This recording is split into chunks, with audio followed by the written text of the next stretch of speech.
Chers frères et sœurs de notre toujours aimable Jésus-Christ.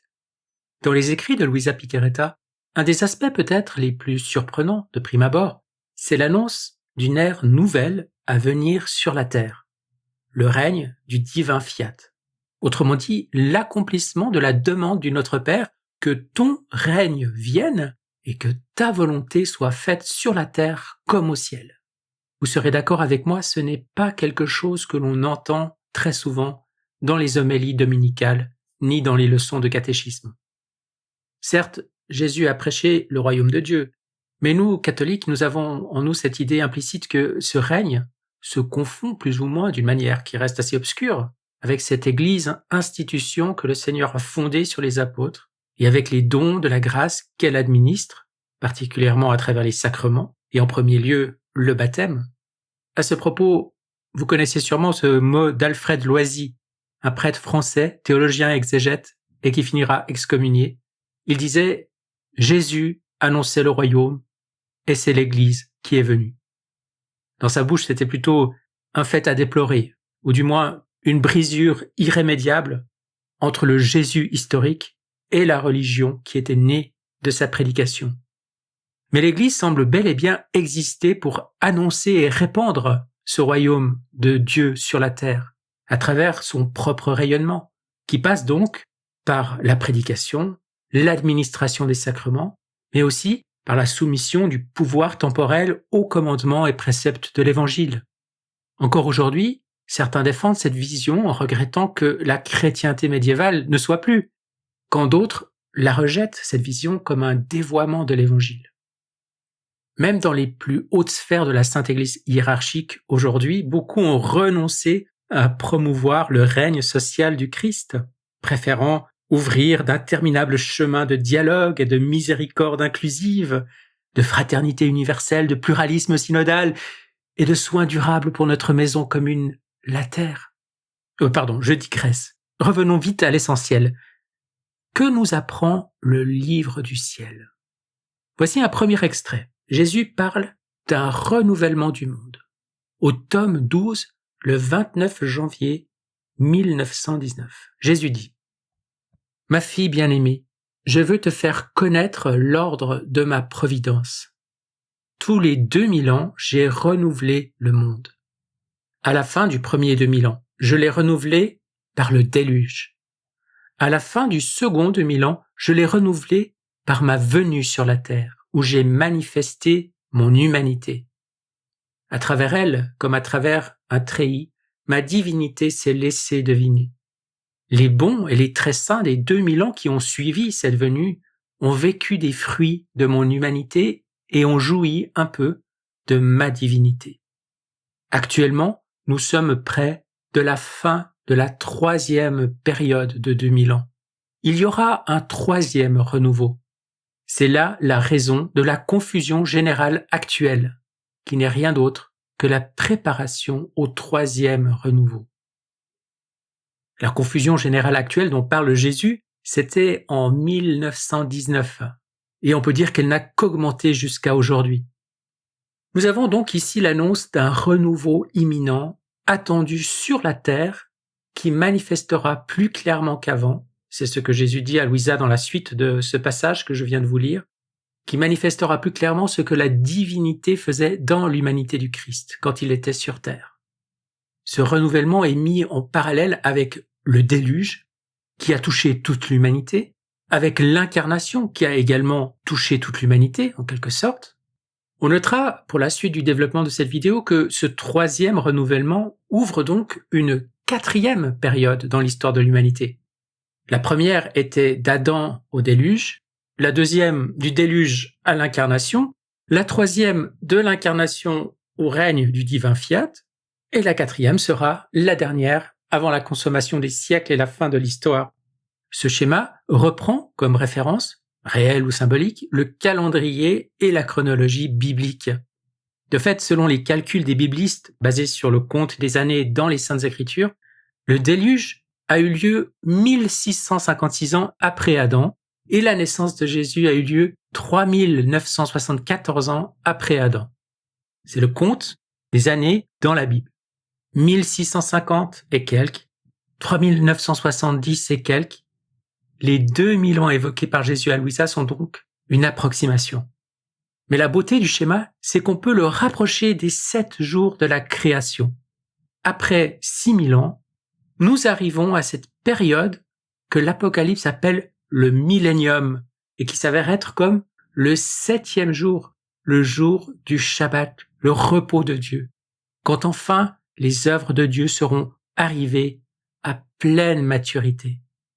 Ce n'est pas l'objet de cette vidéo, mais comme j'ai prononcé le mot millénium, je me dois de préciser ici qu'il n'y a rien, absolument rien, de millénariste au sens hérétique du terme condamné par l'Église dans les révélations de Louisa. Je vous renvoie à une vidéo de Daniel O'Connor qui traite notamment de cette objection. Allons maintenant au tome 17, le 17 mai 1925, où Jésus rapproche les 3 fiat de la création, de la rédemption et de la sanctification à chacune des personnes de la Sainte Trinité. Il dit « Il s'agit de se fusionner dans l'ordre de la grâce, dans tout ce qu'a fait et fera le sanctificateur pour ceux qui doivent être sanctifiés. Nous, les 3 personnes divines, nous sommes toujours unis dans notre action. La création est attribuée au Père, la rédemption au Fils et la réalisation du « que ta volonté soit faite » au Saint-Esprit. Alors que fait Jésus ici? Tout en précisant bien qu'il y a une unité d'opération dans la Sainte Trinité, nous sommes toujours unis dans notre action, il procède à ce qu'on appelle en théologie une appropriation trinitaire. Qu'est-ce donc qu'une appropriation trinitaire, me direz-vous? Alors pour répondre à cette question, je vais maintenant lire une page du site du diocèse de Toulouse signée par Jean-Michel Castin, licencié en théologie de l'Institut catholique de Toulouse. Voilà ce qu'il écrit.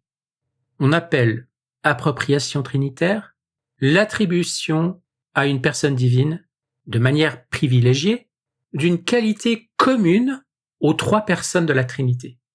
Ces attributions ont un fondement dans le langage de l'Écriture. Par exemple, le Christ est dit « puissance et sagesse de Dieu » 1 Corinthiens 1, verset 24. Alors même que la puissance et la sagesse sont des attributs communs aux 3 de la Trinité. Ces attributions sont fondées sur la ressemblance ou l'affinité de l'attribut avec chacune des personnes.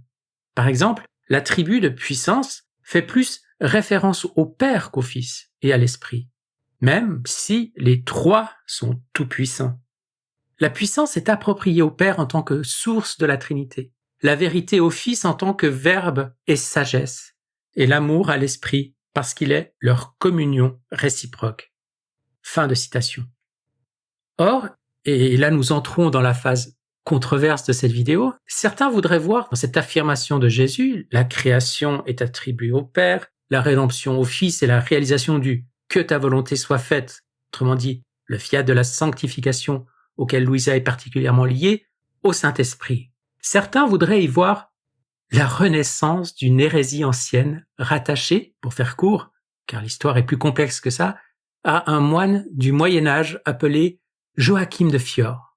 Cet abbé a laissé derrière lui une réputation de sainteté, mais certaines affirmations qui lui sont attribuées ont effectivement été condamnées par l'Église. Voici un bref résumé du cas. Le 4e concile du Latran a condamné un traité trinitaire de Joachim de Fior parce qu'il laissait supposer qu'il y aurait 3 dieux plutôt qu'un seul en critiquant le livre des sentences de Pierre Lombard qui affirmait, à raison, la commune substance des 3 personnes divines. Plus tard, un livre se basant sur les écrits de Joachim de Fior, écrit par un franciscain hérétique, affirmait que l'avènement du 3e règne abrogerait les 2 testaments et donnerait l'autorité religieuse à l'évangile éternel contenu dans les œuvres de Joachim. Ce livre, appelé « L'introduction à l'évangile éternel », qu'il faut bien distinguer des traités écrits par Joachim lui-même, par la suite compilés et peut-être déformés dans un recueil titré « L'Évangile éternel », eh bien cette introduction est condamnée en 1254 par le pape Alexandre IV, jetant rétrospectivement le discrédit sur toute l'œuvre de Joachim. Ce discrédit va encore augmenter par la suite, puisque l'ère du Saint-Esprit que Joachim avait estimé devoir commencer à une date précise ne vint pas à l'heure prévue. Pour mieux comprendre le contexte de l'époque, je vais vous lire maintenant un passage d'un magnifique livre de Louis Bouilhet, La spiritualité du Moyen-Âge, qui parle ici de Joachim et de sa postérité. La spiritualité du Moyen-Âge est donc le deuxième tome de l'histoire de la spiritualité chrétienne, et c'est publié aux éditions du Cerf. Je prends le texte quelque part dans un long chapitre titré « La piété des laïcs au XIIe siècle ». Voilà ce qu'écrit Louis Bouilhet. Avec les joachimites, l'orientation est différente. Au moins au début du mouvement, on ne peut guère parler d'hérésie. Devant le spectacle attristant du présent, au lieu de se tourner vers le passé comme ce dont il vient d'être question, ils regardent l'avenir. La perfection n'est pas de ce monde et n'y sera jamais. Elle sera réalité dans l'âge futur de l'esprit et de la liberté, qui viendra après celui du Père, c'est-à-dire l'Ancien Testament, âge de servitude et de crainte, et après celui du Fils, c'est-à-dire le nôtre. Cette conception trinitaire de l'histoire fut l'œuvre d'un cistercien, ancien abbé de Corazzo en Calabre, Joachim, né vers 1130 et mort en 1202. Il fonda en 1192 le monastère de San Giovanni in Fiore près de Cosenza dans la même région d'Italie, monastère qui compta bientôt de nombreuses maisons filiales. Il aimait sa vie monastique, comme en témoigne son traité récemment édité sur Saint Benoît et sur le Fils divin. Mais il était aussi un visionnaire. Il entrevoyait, dans un avenir prochain, l'Église enfin pure, conduite par des spirituels, viri spirituales. Citation. Au troisième âge du siècle, l'écriture devra être renouvelée spirituellement, comme si en ces jours le Christ naissait, comme s'il ressuscitait des morts et insufflait à ses disciples le don de l'Esprit Saint, comme s'il envoyait ses apôtres prêcher aux nations, comme si les apôtres établissaient et surédifiaient de nouvelles églises. Tout cela, comme je l'ai dit, doit être consommé au début du troisième âge, dans l'esprit. Ainsi s'exprimait son expositio sur l'Apocalypse. L'ère actuelle, 42 générations de 30 ans, devait prendre fin peu après, en 1260. Des disciples ont interprété cette date comme celle où s'ouvrait l'ère franciscaine. Mais saint François mourut en 1226. D'autres ont cru les temps accomplis lorsqu'apparut Gérard Sagarelli, prédicateur obscur qui agita les foules de Parme à partir de 1260 et organisa une secte qui lui survécut. Lui-même périt sur le bûcher de l'Inquisition en 1300. On cita aussi une Milanaise du nom de Guilhelmine qui vers 1260 réunit autour d'elle des adeptes, des Guilhelmites, convaincus qu'elle incarnait l'Esprit Saint. Cette manière d'envisager la vie présente et le déroulement de l'histoire naquit dans un milieu monastique, mais on le voit, elle ne tarda pas à se répandre dans les foules par l'intermédiaire de prédicateurs et d'illuminés qui annonçaient l'avènement imminent du royaume de Dieu. Il importe de noter que Joachim ne voulut jamais se séparer de l'Église. Il mourut en recommandant à ses moines la soumission au pape. Il semble d'ailleurs que, de son vivant, sa conception de l'histoire ne fut pas jugée dangereuse. Elle entretenait dans les âmes une réelle ferveur et la soif de l'au-delà. Le 4e concile de Latran, en 1215, réprouva seulement sa doctrine de la Trinité. La cause de Joachim fut gâtée par ses admirateurs, non pas certes par les meilleurs, comme saint Bonaventure et Dante, ou d'autres encore qui ne furent pas inquiétés, mais par des éléments plus troubles, mécontents de l'ordre établi, comme ceux dont il a été question plus haut. Le joachimisme réunit en fait des tendances très diverses qui n'avaient de commun que la conception trinitaire de l'histoire. Parmi les plus célèbres de ces tenants figuraient certains spirituels franciscains du XIIIe et du XIVe siècle.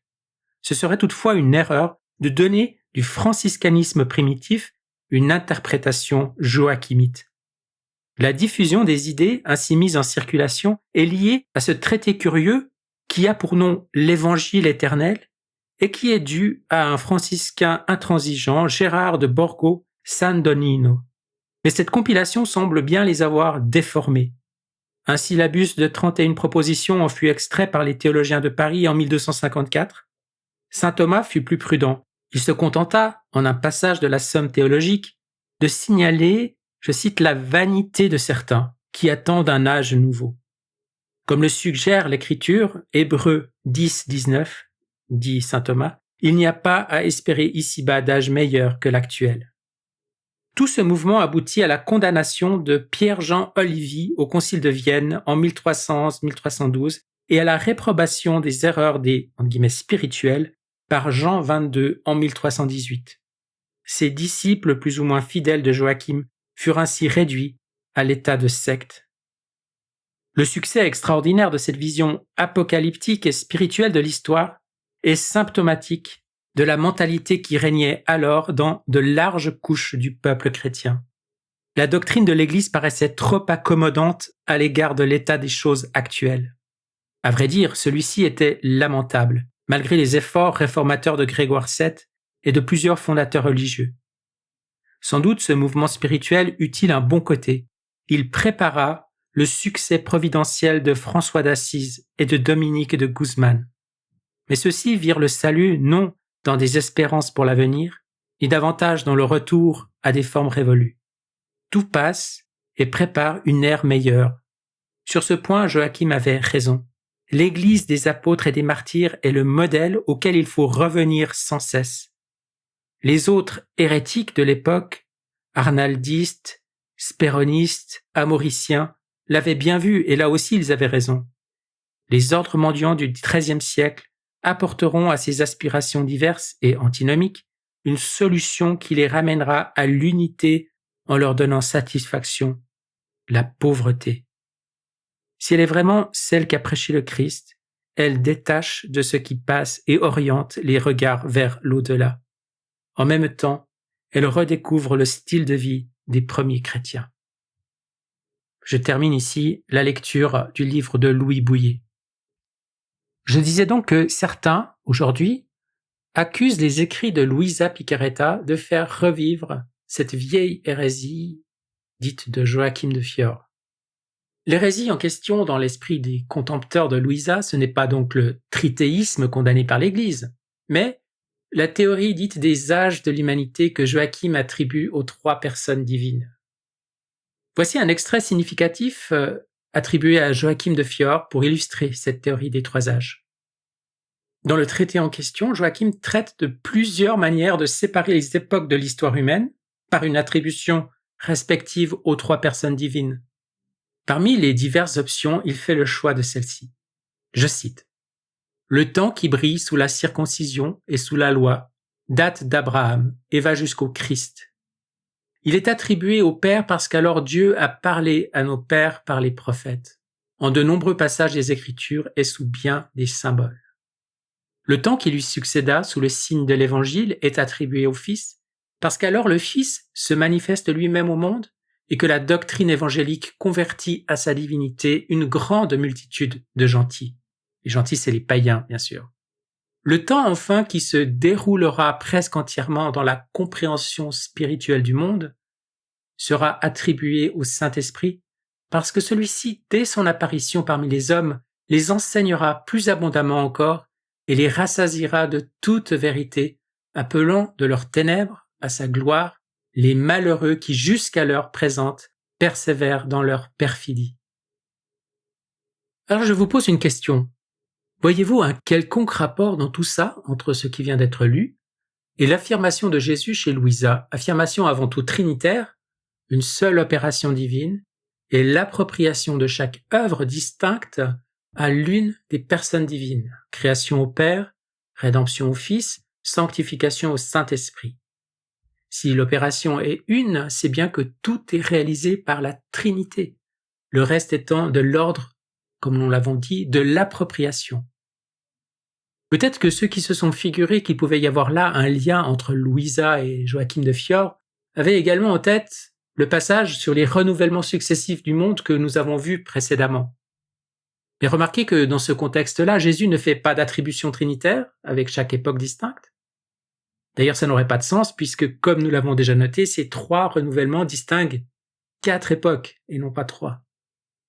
Mais dans le cas où on voudrait malgré tout insister sur le fait que ce règne du divin fiat chez Louisa ressemble furieusement à un âge de l'Esprit Saint, décrié car rattaché à un mouvement condamné par l'Église, je vais maintenant vous lire ma propre traduction d'un extrait du livre du théologien américain Daniel O'Connor, titré en anglais The Crown of Sanctity, la couronne de sainteté, qui traite spécifiquement de cette objection par rapport à Louisa. Voilà ce qu'il écrit dans une section intitulée « Règne sacramentel ». Je cite. « Nous terminons cette section par ce qui est peut-être le point le plus crucial. Un point que nous avons abordé dans un certain nombre d'autres sections dans des contextes différents. Contrairement aux diverses hérésies dispensationalistes et joachimistes, c'est-à-dire les eschatologies qui découlent de l'héritage spirituel de Joachim de Fiore, Jésus dit clairement à Louisa que ce règne à venir du divin fiat implique le triomphe de l'Église et non sa disparition. Et les sacrements ne seront pas abolis ou leur réception terminée, mais au contraire, les sacrements pourront alors déployer toute leur puissance en ceux qui les recevront. Dans le livre du ciel, Jésus dit « Le royaume de ma volonté sera l'écho véritable de la patrie céleste. Dans le paradis céleste, les bienheureux possèdent leur Dieu comme leur propre vie. Ils le reçoivent en eux et aussi depuis l'extérieur d'eux-mêmes. Ce qui fait que, à l'intérieur d'eux comme à l'extérieur, ils possèdent la vie divine et la reçoivent. Quelle ne sera pas ma joie de me donner sacramentellement aux enfants du fiat éternel et de trouver en eux ma propre vie. Ma vie sacramentelle aura alors son fruit complet. Dans les espèces consommées, je n'aurai plus la tristesse de laisser mes enfants sans la nourriture de ma vie continuelle. Parce que ma volonté, plus que les accidents sacramentels, maintiendra toujours sa vie divine dans sa pleine possession. Dans le royaume de ma volonté, il n'y aura pas interruption, mais permanence de nourriture et de communion. Tout ce que j'ai fait dans la rédemption ne servira plus de remède, mais de délice, de joie, de bonheur et de beauté toujours plus grand. Ainsi, le triomphe du fiat suprême donnera pleinement fruit au royaume de rédemption. C'était un extrait du tome 20 le 2 novembre 1926. Et Daniel O'Connor de conclure. Bien que certaines intuitions de Joachim de Fiore étaient tout à fait valables, sa principale erreur a été de supposer que le soi-disant âge de l'esprit viendrait remplacer l'âge du Fils. Alors là, je coupe la parole à Daniel, car c'est très important de comprendre cela. C'est la clé pour saisir ce qu'il y a d'intolérable et d'hérétique chez Joachim de Fiore dans sa théorie des trois âges, le fait qu'il y aurait rupture d'un âge à l'autre, et donc qu'il puisse y avoir un avenir où l'Église, fondée par le Fils, serait remplacée par autre chose sous la mouvance de l'Esprit Saint. Ces ruptures sont comme un écho, me semble-t-il, de sa conception erronée de la Trinité qu'on a vu avant, le trithéisme, avec cette erreur qui a été condamnée au quatrième concile du Latran. Je reprends maintenant la conclusion de Daniel O'Connor. Bien que certaines intuitions de Joachim de Fiore étaient tout à fait valables, sa principale erreur a été de supposer que le soi-disant âge de l'esprit viendrait remplacer l'âge du Fils. En fait, comme Jésus le dit à Louisa, c'est le contraire qui est vrai. L'ère à venir implique l'arrivée à maturation et finalement la mise à disposition du fruit complet de la rédemption. Les fidèles y recevront les sacrements non plus seulement à la manière d'un remède pour les malades, comme la plupart des catholiques les reçoivent aujourd'hui, mais à la manière d'une nourriture pour les personnes en bonne santé, comme aujourd'hui déjà les reçoivent les saints. Fin de citation. On trouve l'original anglais dans The Crown of Sanctity aux pages 473 et 474. C'est un livre qu'on peut télécharger gratuitement en PDF sur le blog de Daniel O'Connor ou sur le site dédié qu'il a mis sur pied pour diffuser ce livre. Donc en effet, le fiat de la sanctification ne vient pas remplacer le fiat de la rédemption. C'est un point que je rappelle souvent. De même que la vie dans la divine volonté ne vient pas remplacer la vie mystique et sacramentelle. Au passage, je signale mon bref commentaire épinglé sous la vidéo du Cénacle Zoom de Ramon Pérez datée du 23 juillet 2023 pour ce qui est d'une juste compréhension de la vie mystique dans le contexte de la divine volonté. Fin de cet aparté. En vérité, le fiat de la sanctification, le règne du divin fiat, l'accomplissement du « que ta volonté soit faite » attribué au Saint-Esprit, c'est l'arrivée à pleine maturité du fruit de la rédemption, de tous ses dons. C'est comme dit Jésus dans le livre du ciel, la gloire, la couronne éternelle et l'accomplissement de nos œuvres, donc des œuvres de la Sainte Trinité. On peut lire cette citation au tome 26 le 28 mai 1929. Au terme de ce petit voyage, j'espère avoir établi qu'il est spécieux et pour le moins inadéquat d'accuser Louisa d'hérésie sur la base d'une prétendue parenté avec les idées condamnées de Joachim de Fiore. Il n'y a pas d'âge de l'esprit qui viendrait remplacer un âge du Fils, mais un aboutissement, un parachèvement de toutes les œuvres divines. Ce point est très important pour ne pas faire de contresens dans notre lecture, et j'espère l'avoir suffisamment clarifié. J'espère également vous avoir donné le goût de poursuivre votre étude des écrits de Luisa Piccarreta, et surtout de les mettre en pratique. C'est par notre fidélité à poser des actes dans la divine volonté que ces écrits prendront peu à peu tout leur sens. Comme le dit le psaume, « En toi est la source de vie, par ta lumière nous voyons la lumière. » Donc plongeons-nous dans ce bain de lumière que sont les écrits de Luisa Piccarreta. Soyez bénis et à bientôt pour une nouvelle vidéo.